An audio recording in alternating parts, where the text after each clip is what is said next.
Detailed turtle Paludarium build. A rainforest turtle tank you can make at home.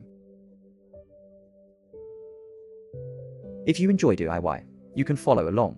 First, separate the front water area from the land area behind it. Here, I'm using cerio stone. I joined smaller rocks to form the barrier. Adjust the water aerator fit the animals you keep.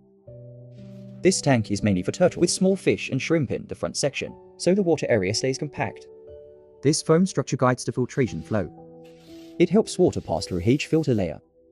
I mark the flow direction for clarity.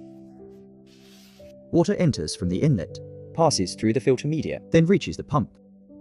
Together, they form a full circulation system. Now I admixture the water inlet. It keeps fish and shrimp from being sucked in. Then cover the front with more rock pieces. The rock height controls the water depth. Different rock angles create natural gaps. These gaps become shelters for small animals. The water area takes up about 1/6 of the layout. Next, add plenty of filter media. Use larger media at the front and smaller media farther back. This layering improves filtration. Once the base is ready, build the hardscape above. Cover the area with expanding foam. Shape it before it fully sets. Then build a solid structure around the layout. The pump will site on the right side. The middle right area becomes a transition zone. Leading into the front water area, the stream channels are carved into shape. After that, I start a background hardscape. Since this tank is for turtles, avoid layouts that are too delicate. A practical structure works better. Cover the stream section with a layer of soil. Water-absorbing stone help everything bond better. Brush away the excess soil. Mixing stone size makes it look more natural. Fix everything with landscape glue.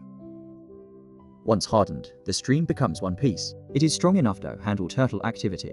Under the large driftwood on the left, I made a hiding cave for the turtle. There is enough room inside for it to rest and move around. This area is also hardened with stone. After the hardscape is done, we move on to planting. This is where the tank starts to feel alive.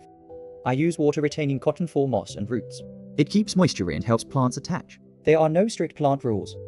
Choose plants you like, but keep balance and depth in mind.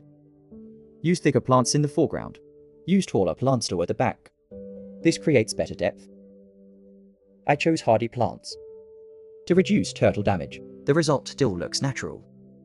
Cover exposed soil with moss or decorative plants. Trailing plants can grow in wet stone surfaces. The wet stone keeps them humid. I used a lot of creeping fig here. It grows quickly and gives a mature look later.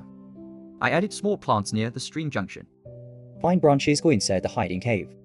You can use any natural materials you like. Now let's see the finished tank.